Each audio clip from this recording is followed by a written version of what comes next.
The next topic we are going to cover is annotation. So annotation is very, very important topic. Okay.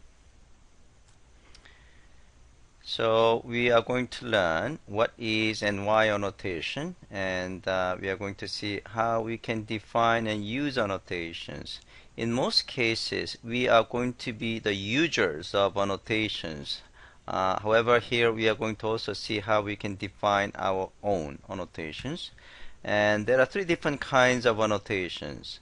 So we'll look into each of those. And then there are what is called meta-annotation. So this meta-annotation is annotation that is used to describe other annotations. So these are predefined in annotation technology. And we'll see nested annotation. Then the last topic we are going to see is how we can use reflection to find out the what values are in fact associated with the annotations. Okay, so let's see the first topic, how annotations are used. So annotations are used to affect the way programs are treated by tools and libraries. So annotations are in fact used by tools to produce derived files like compiler and IDE, runtime tools, or whatever tools could actually take a look at the annotation, and it could generate some code or it could generate some class file. It's completely up to how each annotation is defined and implemented. Okay. So derived files could be Java code or class files. It could be deployment descriptor, anything. Now, in PSC5, Java SC5, there was something close to annotations.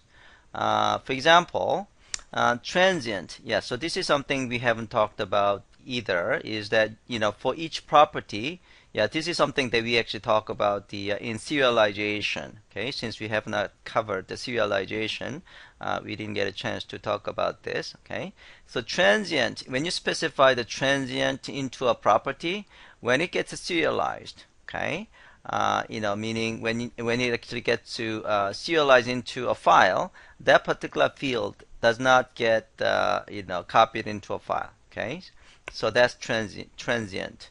Serializable, again, this is from serialization topic. When you actually have serializable interface for a particular class, that means that particular class can be serialized.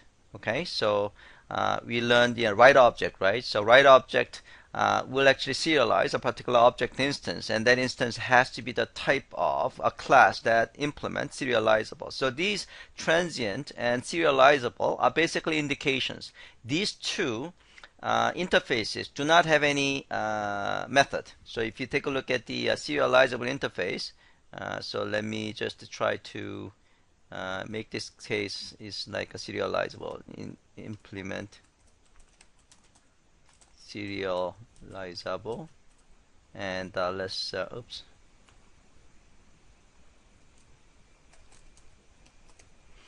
And I'll do control space.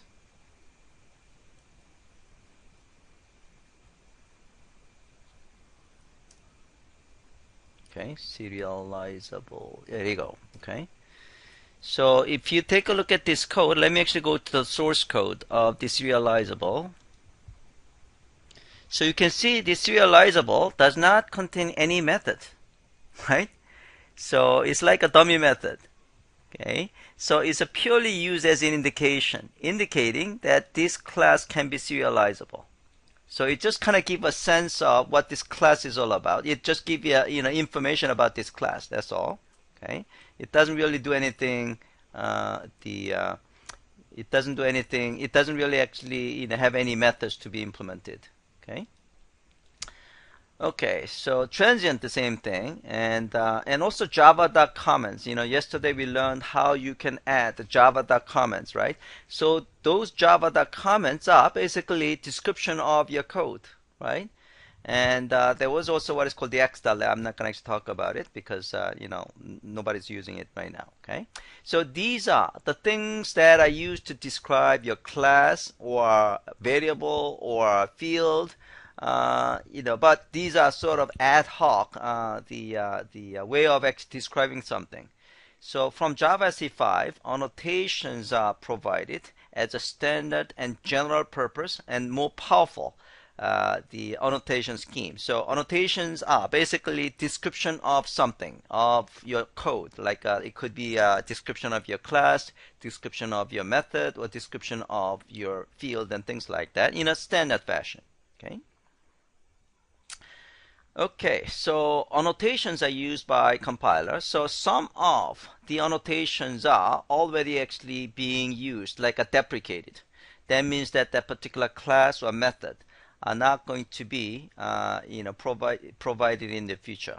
Override, we're going to actually talk about this override as our first exercise. So these are the annotations used by the compiler. Okay. Suppress warnings that the compiler, if you specify suppress warnings, then you don't want to see warning messages from the compiler. Okay. So why you want to use annotation? So it enables declarative programming style. So by using declarative programming style, you could actually achieve a lot more in less code because you're asking tool to generate some boilerplate code from annotations. Okay. And it's a lot easier to change because typically annotation is a single line. And it also actually eliminates the need for maintaining side files that make up, that must be kept to date to the changes in, yeah, so I'm going to actually skip this one because it's probably not familiar. For those of you who have not actually worked on the EJB or for that matter, web services, this is probably a bit difficult to understand. So basically for now, annotation, you can think of it as a very simple way of writing code. Okay.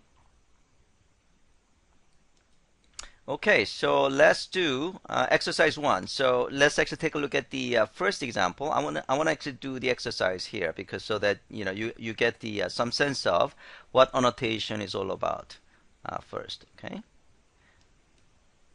By the way, it's actually in advanced Java programming course, so you have to go to the advanced Java programming course. Okay, and let me open the annotation and lab documentation.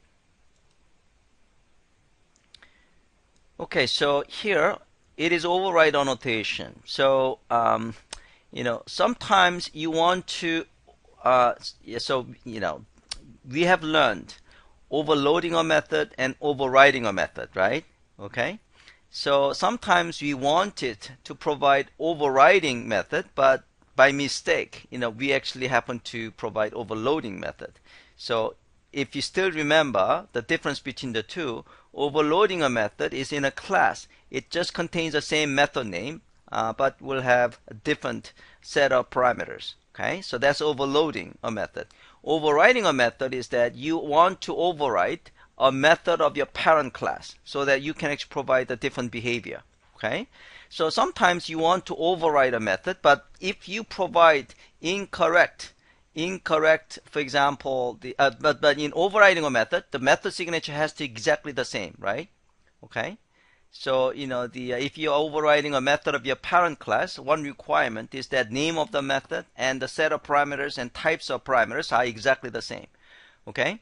So suppose if you want to overwrite a equals method of your object class. Okay? So object class is the root class of every Java class. So, suppose if you want to change the behavior of equals method for your particular class, you want to override it. Okay, so you actually wrote this code in your class, like a boolean equals and string other name and things like that, and you provide a different behavior in terms of what equals mean for your class.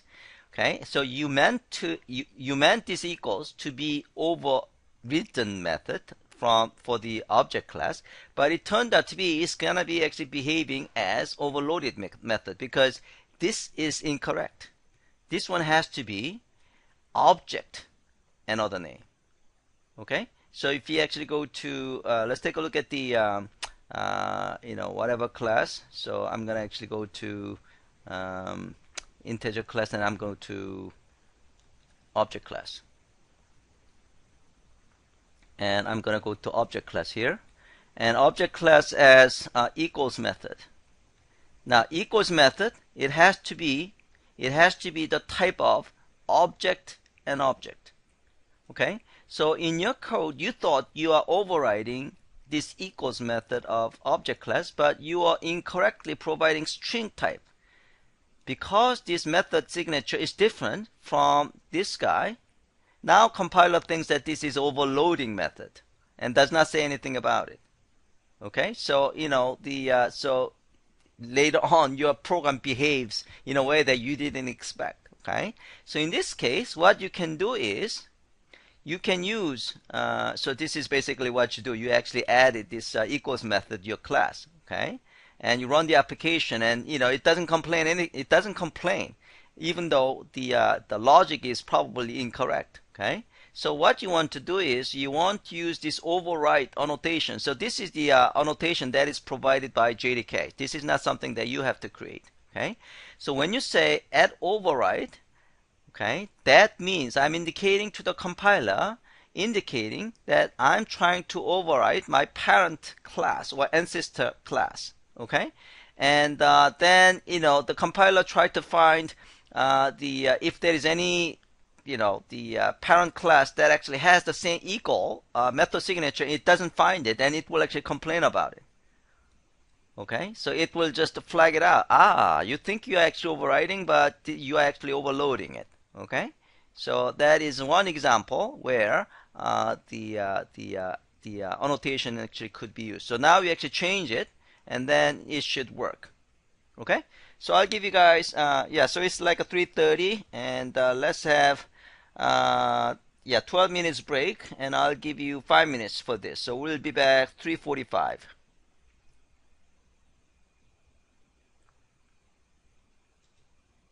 So next we are going to learn how you can define your own annotations and use them. So how to define annotation type. So I use the term type, right? So you can think of annotation as a type. So annotation type definitions are similar to normal Java interface definitions. Okay. The only difference, well, actually there are a few differences. One significant difference is that you are going to use @ before interface keyword. And then each method declaration defines an element of annotation type. Okay, so we are going to actually see example. Let me show the example first. So this is a definition of request for enhancement annotation. So as you can see, the syntax looks similar to interface definition, right? So the only difference here is that one significant difference is that interface has @annotation before that. And then the functions, the methods, ID and synopsis and engineer and date, these represent members of this annotation. Okay, so let me go back to this slide, previous slide. So each method declaration defines an element of annotation type. Okay, and method declarations must not have any parameters or throws clause. So since we are not really defining a method, instead just defining type and element, we don't need any parameters or throws clause. And return types are not restricted to return types are restricted to primitive strings and class enums annotations and arrays of preceding types. Yeah, so don't worry about these aspects. And method can have a default values. So the thing I want you to remember is basically the syntax is very similar to interface definition, but it does have @annotation. So let's see this example one more time. Okay, so here again we are describing definition of, we are actually defining request for enhancement annotation, and this annotation has 4 attributes or elements or members. These are all the same thing here. So ID, who's int type, and synopsis is string type, engineer is string type, and it could have a default values of unassigned, And the date is also is a string type, and its default value is unimplemented. Okay, so this is a definition. So this is a definition of the annotation type. Now, let's see how you can use this annotation. So once an annotation type is defined, you can use it to annotate declarations. So you can use this annotation for class, method, and field declarations. Okay, so you can think of annotation as a special kind of modifier. So example modifiers that we have seen, for example, like a class is public, right? And example, example, the modifier for method is again the private, public, and the static, and things like that. These are all modifiers, and you can think of annotation as an extra modifier. Okay, and in fact can be anywhere with other modifiers such as a public, static, and final. But in general, you use annotations in the beginning of the before any other modifiers. Okay, so annotations consist of an @ sign followed by annotation type and the parameterized list of element value pairs. So let's see examples of how to use it. So this is the usage example of the annotation that we have defined. So here I'm describing, in this case, static method called travel through time. Okay, so I'm using this annotation to describe this method, travel through time. Information that the annotation that I actually specified is at name of the annotation. Then you specify the element name and value pairs. Okay, so basically, now how this is actually used is completely up to the implementation of the annotation. Okay, so the tool might actually have defined the annotation, and the tool will actually use in any way you want. Okay. Okay, so moving forward, let's say 3 types of annotations in terms of sophistication. We have actually seen the most sophisticated annotations already. Okay, so we have seen, in fact, multi-member annotation. So the examples that we have seen, this is actually multi-member annotations. We have a multi-members. Okay, so the mark annotation and single member annotation and multi-member annotation, 3 different types of annotations. So mark annotation is the annotation type with no elements. So this is in fact the simplest annotation. So again, let's see a definition and usage. So in this case, we are defining annotation called the preliminary, okay, and it doesn't contain any elements here, right? So that's the reason it's called the mark annotation. And the way that you are going to use this mark annotation is, again, using @ annotation, name, and then you can specify within the parentheses all the elements, right? But because it doesn't have any elements, you don't have to have a parenthesis. You could. Okay, so you could have parentheses, but you don't have to, because the compiler knows that this is the annotation. This is a mark annotation in a sense. It doesn't, well, in the sense that it doesn't have any elements. So it allows you to specify the annotation without anything. So this is something that you have seen many times in many Java code, I assume. Some annotation like this. So this is a mark annotation, but you could have, in fact, the parentheses. Okay, now the next type of annotation is a single member annotation. Single member annotation is that it's a single element. Okay?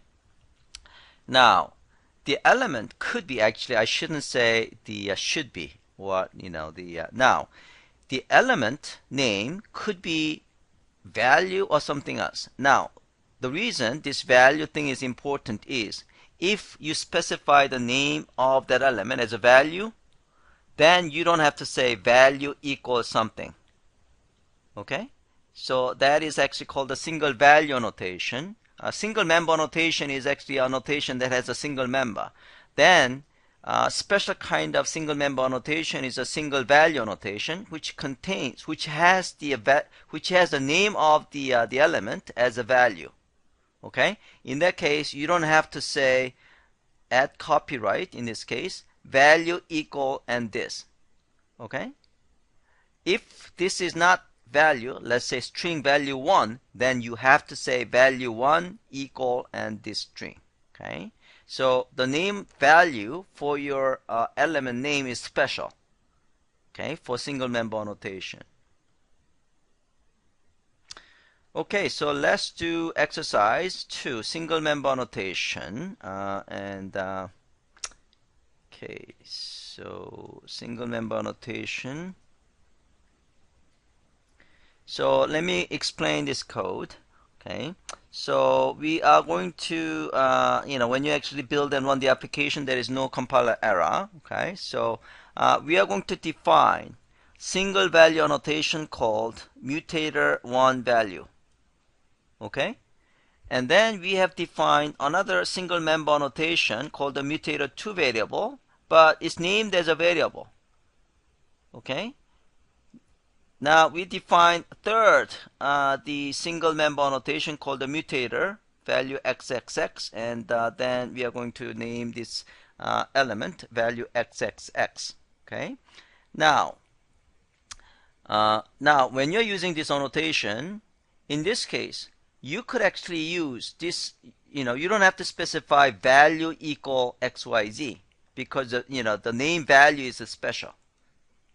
Okay, however, this case variable and value x, you cannot do that. You have to specify variable equal and value xxx equal.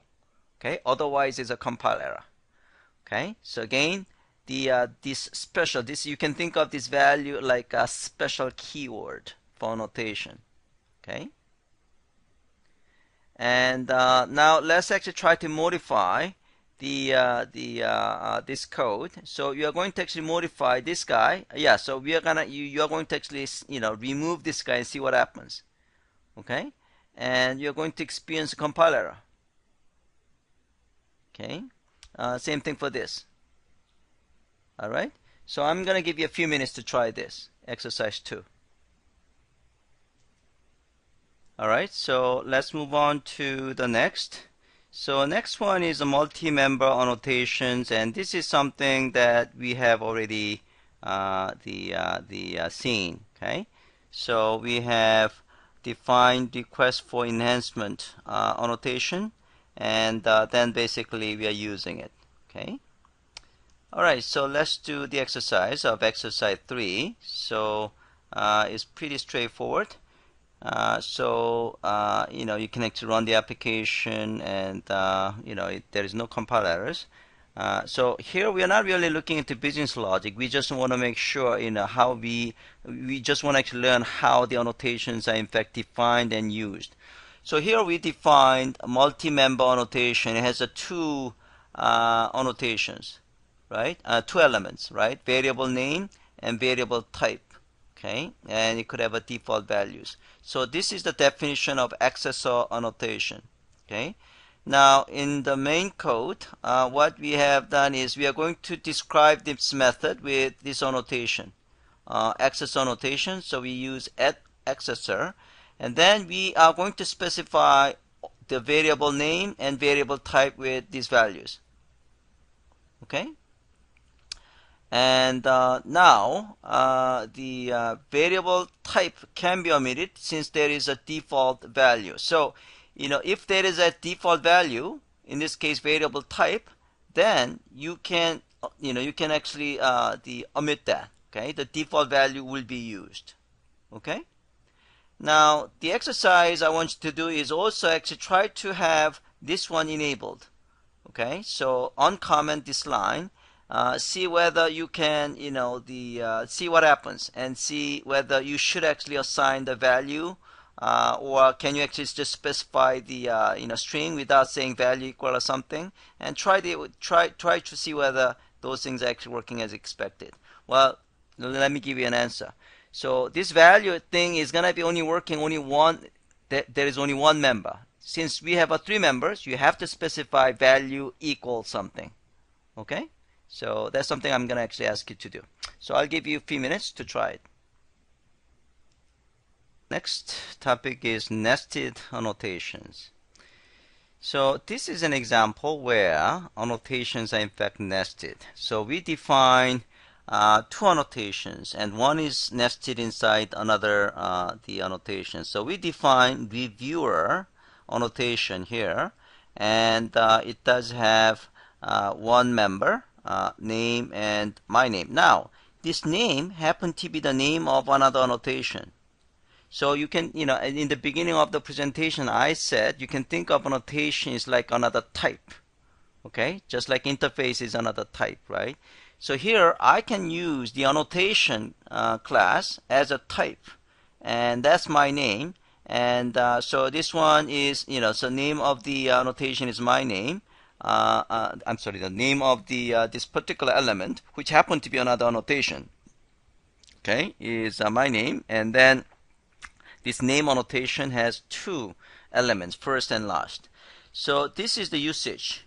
So I'm describing this complex annotation class with with the reviewer annotation. So I say add reviewer, and then I give the name of my annotation, name of the element, which is my name, and then here I can actually specify the another annotation. So add name, and the first is James and last is Gosling. Okay, so this is the nested annotation example. Okay. All right, so I'm going to actually move ahead. Since you got the hang of how to define and how to use annotation, I'm going to continue maybe to the end, and I'll give you a big chunk of time. Okay. So the next one is a meta-annotation. So meta-annotations are annotations. Oops. Meta-annotations are annotations used to annotate another annotation. Okay, so it's actually used to describe another annotation. So there are in fact the two meta-annotation. One is called the target annotation, and the other one is called the retention annotation. So let's talk about the target meta-annotation. So target meta-annotation is basically restrict where you can use this particular annotation. Okay, so it restricts on the use of the annotation. So it can specify this annotation has to be for field description. I mean, describing a field. Meaning you can use this annotation for the field, or you can use this annotation for constructor only. You can use this annotation for a method, things like that. Okay, so we'll see an example in a few seconds. Now, retention meta-annotation is used to describe how long annotation information is kept. Okay, so there are in fact three different retention policy. So you can use source and class and runtime, and class is the default. So if you don't specify retention meta-annotation, then the class retention policy is selected as a default. Okay, so what do you mean by source level retention policy? What it means is that if you specify retention annotation with a source, that means the annotation information is available only in the source file, and it will not be available in the class file. Okay, so it's going to be used, so source level annotation is going to be used only by the tools that deals with the source code, for example, like a compiler. Okay, now the default policy is a class, the second level. Class indicates that information will be placed in the class file but not be available during runtime through reflection. So the bytecode, when you compile it, it contains it actually creates a .class file, right? So that annotation is gonna be it will be inside that class file. So that's the class level. Now runtime is that the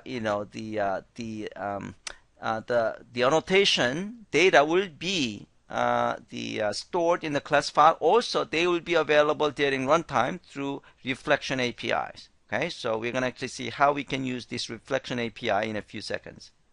Okay, all right, so this is an example. So here on the upper part, we are defining accessor annotation. Okay, so it does have a variable name and variable type and default string. Now take a look at these two meta annotations. So target is element type field. So what it means is that what it's saying is that this accessor annotation can be used only for field like this. If you try to use this accessor annotation for describing a method, that's a compile error. Okay? And then it specifies the retention policy is class, retention policy class level, meaning the class file will contain this annotation, but it will not be available during runtime through reflection. So here, this is a usage example of accessor annotation. This accessor annotation, I'm using it for describing a variable, okay, or field. Okay, same thing. So this is okay. Okay, but if I try to use this annotation for describing a class or a method, then that's going to be a compile error. Okay. All right. So let's actually do exercise 4, 5, and 6. Okay. So let's take a look at the exercise 4. So this is nested annotation type. So this is the same code that we have seen. Okay. So you can create name annotation, and then you can use the name annotation as a type, as a member of another annotation. Okay, and then you can use like this. Okay. And exercise 5. Now we are using target meta-annotation. Okay. So you can specify, the one of these things as the target. Okay. So in this case, let's take a look at the code. So we have defined exposed annotation, and the target meta-annotation says it can be used only with a field. Okay, and then retention is runtime. Okay, so in this code, we try to use this annotation at the property level, field level, so field. So this probably is okay. Now try to use it for describing this method, or try to use it for describing this class, like a main class, and you are going to see compile error. Okay, and now try to change this one to maybe method, and see whether you can actually use that annotation for the property and the method. Okay, all right. Yeah, so this is actually, you want to actually change it to constructor as well as method. Okay, and see whether you can actually use it accordingly. Exercise 6 is the retention. So here we are going to see, this is a retention at the runtime. Okay, and this one is also the retention runtime. Okay, and this is actually at the class level. Okay. And so later on, we're going to actually use the annotation reflection, and we can actually check whether, through the reflection, you can find out what is the value of annotation. So here, when you run it, okay, when you run it, it will actually tell you the annotation class has 2 annotations. This is actually the my annotation runtime exception. Yeah, so things that are that are specified with a runtime retention, it actually being the read from the during runtime. So we haven't actually learned this. Yeah, actually, I might as well just explain the reflection first before we do the lab. Okay, this is the annotation class, and we are defining. We're actually using the runtime annotation and class level annotation, and then runtime retention. So we are using all these 3 annotation to describe annotation class. Okay. All right, and then you can actually modify this guy to runtime and see whether you can actually see that information as well. Okay. Now let me actually, explain the reflection as well, and because in this case, in exercise 6, we are using reflection, in fact. So let me explain the reflection as well, and then I'll explain exercise 7 as well. Okay, reflection.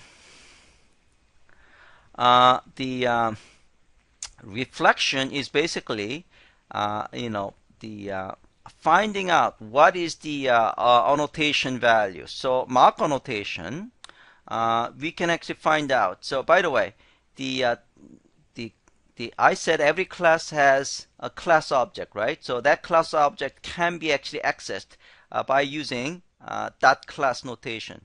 Okay, so if it is the meta version and then class, so every the class has the class the field. Okay, so basically you can say beta version class that represent the class object. So I want to find out the class object of this beta version class, whether annotation is present. So it's basically, yeah, so basically what I'm saying is that I want to find out whether my class has annotation of this beta version annotation, mark annotation. Okay. The single value annotation is I want to find out whether my class has been annotated with copyright annotation, and if it is, I'd like to find the value of that annotation. This one is the multi-member annotation. So here I'm gonna actually call I'm gonna actually see whether there is author annotation is being used to annotate my class, and if that's the case, I want to actually find the first name, okay, and the last name value of it. Okay, so this reflection is basically used to find out the annotation values during runtime, and these are only possible when the retention policy is the runtime. Okay. All right. So this is reflection and metadata. So assumes my class has my method, which is annotated with author annotation. So in this case, I'm going to call get method of my method, and then it will get the annotation. So in this case, I want to get the my method object from my class, and I want to actually see whether the my method has been annotated with author annotation, and if it is, I want to actually get the name, the first name of the first name field value. Okay, and this is the same thing for the last name. Okay. All right, so reflection is again used to find out, first of all, whether a method or a class annotated with some annotation, and you can find out the values of those annotations during runtime. Again, these are only possible when you have a retention policy to runtime. Okay, so that is the reflection. So let's take a look at the exercise 7, then we might actually get back to exercise 6. Okay, so let's take a look at this code. So here we have beta version whose retention policy is runtime. Okay, so any code that is annotated with this beta version should have that annotation, this beta version annotation information. Okay, so this is a mark annotation, right? Because it doesn't have any element. This is a single value annotation. So again, this is retention policies runtime. So the copyright has a single member whose name is values. So you can actually specify the value without using value equal. And then we have a multi-value annotation called the author. So we have author annotation. Again, the retention policy is runtime, and it has two members, first name and last name. Okay, so in main.java, so we are annotating my class with beta version. This is a mark annotation, and single member annotation, single value annotation, which is a special single member annotation. Okay, so you can tell that the the name of the element is value, and then we have author annotation. So we actually use those three annotations to describe my class. Okay, so now in my main method, I want to actually find out information about these annotations. Okay, so because all these annotations are retention policy of runtime, I should be able to find information about those things. So I want to find out the mark annotation. So mark annotation, because there is no element, I want to find out whether it's being used to mark, it's been used. So it's basically my class, that class. So I'm actually having a class file of my class, and then I can call is annotated present of this beta class with this annotation. Okay, so it will return true or false. So in this case, it will return true. Okay, now if you actually comment this out and then run the code and it should actually return false.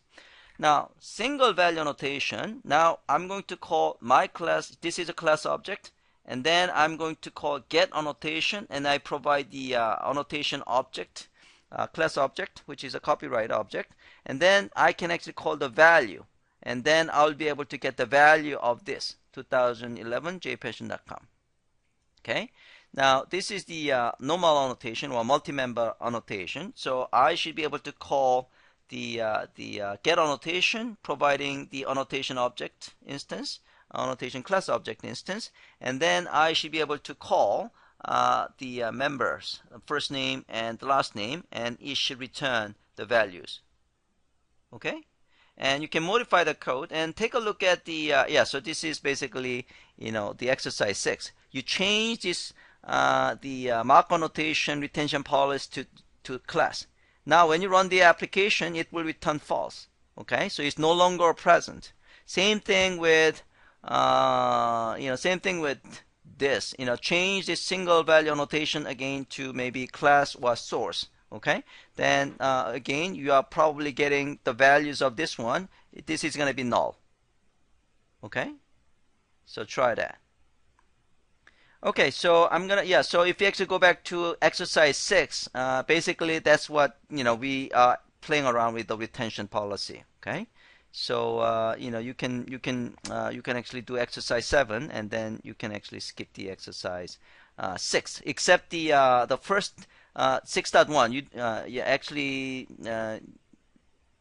right, yeah, you can actually skip the exercise 6 because we actually do exercise 6 as part of the 7.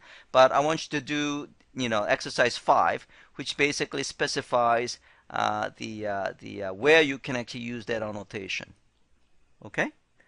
All right. So I'm gonna give you about 10 minutes or 13 minutes.